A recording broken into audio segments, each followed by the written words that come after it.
Oil palm తోటల విస్తీర్ణంలో ఆంధ్రప్రదేశ్ రాష్ట్రం దేశంలోనే మొదటి స్థానంలో నిలుస్తూ గర్వకారణంగా ఉంది.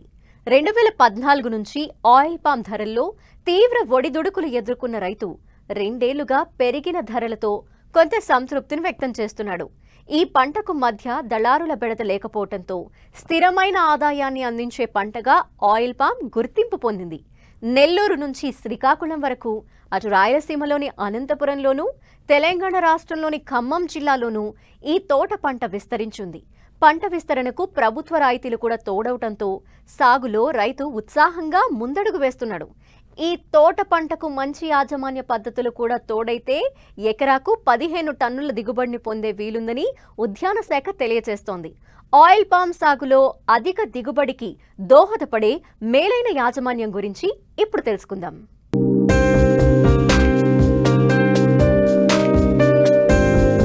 కోస్తా జిల్లాల్లో శరవేగంగా విస్తరిస్తున్న తోట పంట ఆయిల్ పామ్. నూనె గింజల్లో అత్యధిక రికవరీ కలిగిన ఏకైక పంటగా ఆయిల్ పామ్ పేరుగాంచింది. నీరు నిల్వ ఉండని సారవంతమైన నల్లగరప నేలలు, ఎర్ర నేలలు ఈ పంట సాగుకు అత్యంత అనుకూలం.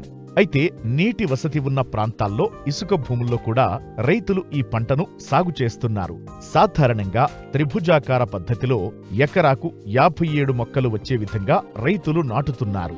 దీర్ఘకాలం పాటు కొనసాగే ఈ తోటల్లో మొక్క నాటిన దగ్గర నుండి రైతులు యాజమాన్యంపై తగిన శ్రద్ధ పెడితే మంచి ఫలితాలు సాధించవచ్చని సూచిస్తున్నారు శాస్త్రవేత్త doctor Sudha Jacob. Oil palm అనేది నీరు ఎక్కువగా తీసుకునేటువంటి పంట. అందుకనే దీని సాగుబడిని కూడా ఎక్కడైతే మనకి 2500 నుంచి 3000 మిల్లీమీటర్ల సంవత్సరానికి వర్షపాతం ఉంటుందో అటువంటి ప్రాంతాల్లోనే దీని సాగుని రికమెండ్ చేస్తూ ఉన్నారు. అయితే మన రాష్ట్రంలో మనకు అంత దిగుబడి, అంత వర్షపాతం లేదు కనుక వర్షపాతంతో పాటుగా సాగునీరు అందించగలిగేటువంటి ప్రాంతాల్లో ఈ యొక్క ఆయిల్ పామ్ని మనం సాగు చేసుకోవచ్చు. ప్రపంచవ్యాప్తంగా కూడా టెనరా హైబ్రిడ్నే ఎక్కువగా సాగు చేస్తూ ఉంటారు. దీంట్లో మేలైనటువంటి యాజమాన్య చర్యలు మనం గమనించినట్లయితే ఎకరానికి దాదాపు 57 మొక్కలు పెట్టుకోవాల్సినటువంటి అవసరం ఉంది. ప్రతి మొక్కకి మధ్య 9 మీటర్ల దూరం పెట్టుకొని త్రిభుజాకారంలో మొక్కల్ని మనం నాటుకోవాల్సినటువంటి అవసరం ఉంది. మొక్కలు నాటుకునేటప్పుడు మనం తీసుకోవాల్సిన జాగ్రత్తలను గమనించినట్టయితే 60 సెంటీమీటర్లు ఎటు చూసినా అంటే పొడవు, వెడల్పు, లోతు ఉండేటట్టు గుంటలు తీసుకొని దాదాపు 12 నుంచి 14 నెలల వయసు ఉన్నటువంటి ఈ ఆయిల్ పామ్ మొక్కల్ని నాటుకోవాలి. కింద నుంచి చెదలు ఏం రాకుండా ఉండడానికి ఒక 50 గ్రాముల ఫోరెట్ కానీ, దాంతోపాటు సింగిల్ సూపర్ ఫాస్ఫేట్ ఒక 500 గ్రాములు, దాంతోపాటుగా ఒక 20 నుంచి 30 కిలోల సేంద్రియ, బాగా మాగినటువంటి సేంద్రియ ఎరువును కూడా వేసుకున్నట్టయితే మొక్కలు తొందరగా నాటుకొని తొందరగా పెరగడానికి అవకాశం ఉంటుంది. ఆయిల్ పామ్ నాటిన 3 సంవత్సరాల నుండి దిగుబడి ప్రారంభమవుతుంది. మొదటి 3 సంవత్సరాలు చెట్లు ఆరోగ్యవంతంగా పెరిగేందుకు పోషక యాజమాన్యంలో తగిన జాగ్రత్తలు తీసుకుంటే 4వ సంవత్సరం నుండి మంచి దిగుబడి వస్తుంది. ఈ పంటలో చెట్ల వయసును బట్టి ఎరువుల వాడకంలో తగిన జాగ్రత్తలు తీసుకోవాలి. ఎరువుల యాజమాన్యాన్ని గమనించినట్టయితే నత్రజని, భాస్వరం, తర్వాత పొటాష్ ఎరువుల్ని తప్పనిసరిగా మనం అందించాలి. నత్రజని ఎరువుని మనం గమనించినట్టయితే మొదటి సంవత్సరంలో దాదాపు 870 గ్రాముల యూరియాని మనం ప్రతి చెట్టుకి వేసుకోవాలి. రెండవ సంవత్సరంలో దాదాపు 1740 గ్రాములు వేసుకోవాలి. మూడో సంవత్సరంలో మనం చూసుకున్నట్టయితే 2610 గ్రాములు వేసుకోవాలి. ఈ ఎరువుల్ని 3 భాగాలుగా చేసుకొని 4 నెలలకు ఒకసారి మనం చెట్టుకి వేసుకోవాలి. లేదంటే 4 భాగాలు చేసుకొని 3 నెలలకు ఒకసారి మనం చెట్టుకి వేసుకున్నట్టయితే ఎరువుని సక్రమంగా మొక్కకు అందించి తద్వారా మొక్క కూడా సరిగా దాన్ని వినియోగించుకోవడానికి అవకాశం ఉంటుంది. అదే భాస్వరం ఎరువులు మనం గమనించినట్టయితే సింగిల్ సూపర్ ఫాస్ఫేట్ మొదటి సంవత్సరం 1250 గ్రాములు మనం వేసుకోవాలి, అంటే కిలోంపావు వేసుకోవాలి. రెండవ సంవత్సరంలో 2500 గ్రాములు అంటే 2.5 కిలోలు వేసుకోవాలి. మూడో సంవత్సరం నుంచి 3750 గ్రాములు అంటే 3 కిలోల 30 కిలో దీన్ని మనం ప్రతి చెట్టుకి వేసుకోవాలి. ఒకవేళ చెట్టు వయసు పెరుగుతూ ఉంది, అవసరం ఎక్కువ ఉందంటే కొంత 4 కిలోల దాకా కూడా మనం వేసుకోవచ్చు. అదే పొటాష్ ఎరువులు గమనించినట్టయితే మొదటి సంవత్సరంలో 667 గ్రాములు ప్రతి చెట్టుకి వేసుకోవాలి. రెండవ సంవత్సరంలో 1333 గ్రాములు, మూడో సంవత్సరంలో దాదాపు 2 కిలోలు వేసుకోవాలి. అంటే భూమిలోని పొటాష్ లభ్యతను బట్టి మనం ఈ పొటాష్ ఎరువు వేసుకుంటామని మనం నిర్ణయించాల్సినటువంటి అవసరం ఉంది. ఆయిల్ పామ్ తోటల్లో ముఖ్యంగా సూక్ష్మ పోషక ధాతులోపాలు తలెత్తకుండా బోరాన్, మెగ్నీషియంను సంవత్సరానికి 2-3 దఫాలుగా తప్పనిసరిగా అందించాలి. వీటిని ఇతర ఎరువులతో కలపకుండా ప్రత్యేకంగా వేయాలి. మెగ్నీషియం సల్ఫేట్ కూడా అవసరం ఉంటుంది. మొదటి సంవత్సరం 125 గ్రాములు, రెండో సంవత్సరం 250 గ్రాములు, మూడో సంవత్సరం నుంచి 500 గ్రాములు.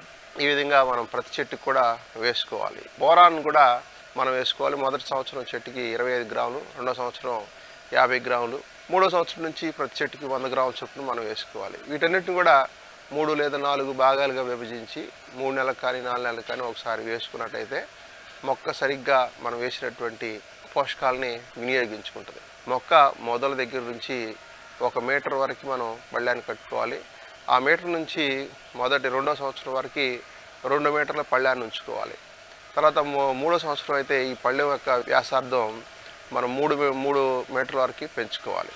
ఆ ప్రదేశంలో మనం వేసేటువంటి ఎరువులన్నీ వేసుకొని నీరు పెట్టుకున్నట్టయితే మొక్క మనం వేసినటువంటి ఎరువుల్ని తీసుకొని సక్రమంగా వినియోగించుకొని అధిక దిగుబడులు ఇవ్వడానికి అవకాశం ఉంది.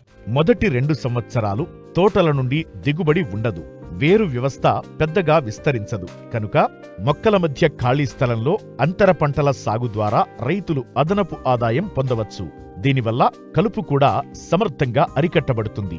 3వ సంవత్సరం నుండి చెట్లు అధిక కొమ్మలతో విస్తరిస్తాయి. కనుక చెట్ల మధ్య నీడ ఎక్కువ ఉండి కలుపు ఉండదు.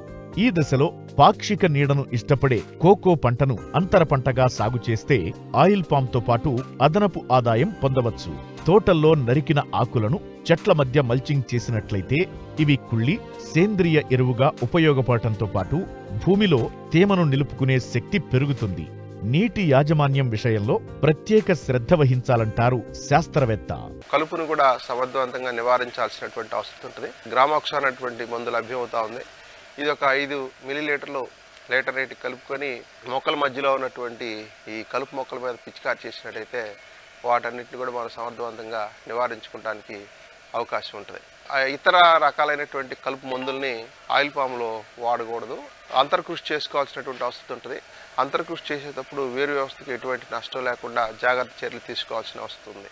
తర్వాత నీటి యాజమాన్యంలో ప్రత్యేకంగా మనం తీసుకోవాల్సినటువంటి జాగ్రత్తలు గమనించినట్లయితే ప్రతి చెట్టుకు కూడా దాదాపు మొదటి దశలో 150 నుంచి 200 లీటర్ల నీరు అవసరం ఉంటుంది అన్నమాట ప్రతిరోజు. సో తర్వాత 2 సంవత్సరం మనం గమనించినట్టయితే దాదాపు 200 నుంచి 250 లీటర్లు అవసరం ఉంటుంది. 3వ సంవత్సరం నుంచి దాదాపు 250 లీటర్లు ఆ పైన మనం ప్రతి చెట్టుకు కూడా అందించాల్సినటువంటి అవసరం ఉంటుంది. వేసవి కాలంలో మాత్రం ఈ యొక్క నీటి అవసరత కొద్దిగా ఎక్కువగా ఉంటుంది. ఒక 50 లీటర్లు ప్రతి చెట్టుకు కూడా పెంచాల్సినటువంటి అవసరం ఉంటుంది. మనం అందించేటువంటి నీటిని మొక్కలు సమర్థవంతంగా వినియోగించుకోవాలంటే మనం డ్రిప్ ఇరిగేషన్ సిస్టమ్ ద్వారా కానీ లేదంటే మైక్రో స్ప్రింక్లర్స్ అంటాం, వీటి ద్వారా కానీ మనం అందించినట్టయితే నీటి యొక్క వృధాని తగ్గించుకొని మొక్క సమర్థవంతంగా మనం అందించేటువంటి నీటిని వినియోగించుకొని అధిక దిగుబడి సాధించడానికి అవకాశం ఉంటుంది. నీరు సరిగ్గా మనం ఇవ్వలేనట్లయితే బెట్ట పరిస్థితులు వచ్చినట్లయితే దిగుబడులు తగ్గడానికి అవకాశం ఉంది, మగ పుష్పాలు రావడానికి అవకాశం ఉంది. కనుక నీటి యాజమాన్యంలో ప్రత్యేకమైనటువంటి జాగ్రత్త చర్యలు తీసుకోవాల్సిన అవసరం ఉంది. ఈ విధంగా మేలైన యాజమాన్య పద్ధతులు చేపట్టినట్లయితే చెట్ల వయస్సు పెరిగే కొద్దీ దిగుబడి వృద్ధి గణనీయంగా ఉంటుంది. నాటిన 7 నుంచి 8 సంవత్సరాల నుండి ఎకరాకు 10 టన్నుల దిగుబడి సాధించవచ్చు.